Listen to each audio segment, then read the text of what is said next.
Special کہانی کے ناظرین السلام علیکم۔ ابن جوزی روایت کرتے ہیں کہ ہرات میں ایک سادات فیملی تھی۔ خاتون جوانی میں بیوہ ہو گئی، بچوں والی تھی۔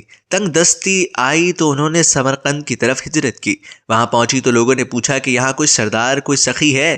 لوگوں نے بتایا کہ یہاں سردار ہیں، ایک مسلمان ہے اور ایک آتش پرست۔ خاتون مسلمان سردار کے گھر گئی اور کہا، میں آل رسول سے ہوں، پردیسن ہوں، نہ کھانے کو کچھ ہے نہ رہنے کا کوئی ٹھکانہ ہے۔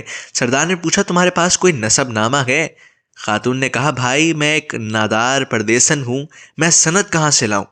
وہ کہنے لگا، یہاں تو ہر دوسرا آدمی کہتا ہے کہ میں سید ہوں، آل رسول سے ہوں۔ یہ جواب سن کر وہ خاتون وہاں سے نکلی اور مجوسی سردار کے پاس گئی، وہاں اپنا تعارف کروایا، ان سے فوراً اپنی بیگم کو ان کے ہمراہ بھیجا کہ جاؤ ان بچیوں کو لے آؤ، رات سرد ہے۔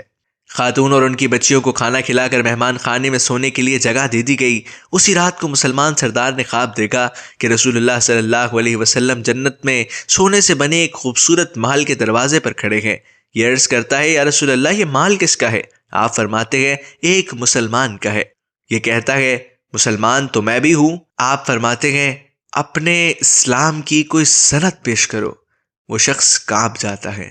آپ رسول اللہ صلی اللہ علیہ وسلم فرماتے ہیں، میرے گھر کی بیٹی تیرے دروازے پر چل کر آئی اور تو نے اس سے سادات ہونے کی سند مانگی، میری نظروں سے دور ہو جا۔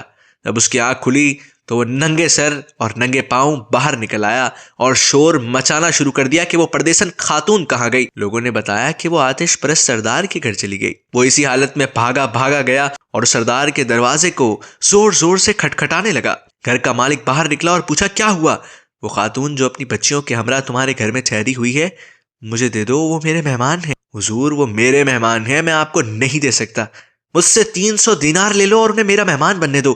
مجوسی سردار کی آنکھوں میں آنسو بھر آئے، کہنے لگا، بھائی میں نے بن دیکھے کا سودا کیا تھا، اب تو دیکھ چکا ہوں، اب میں تمہیں کیسے واپس کر دوں؟ میں نے خواب دیکھا کہ جنت کے دروازے پر اللہ کے نبی صلی اللہ علیہ وسلم کھڑے تھے، تجھے کہا جا رہا تھا کہ دور ہو جا۔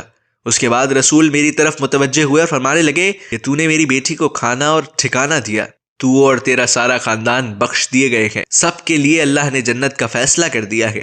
آنکھ کھلتے ہی میں ایمان لا چکا ہوں، میرا سارا خاندان کلمہ پڑھ چکا ہے، ہم وہ دولت کبھی آپ کو واپس نہیں کریں گے۔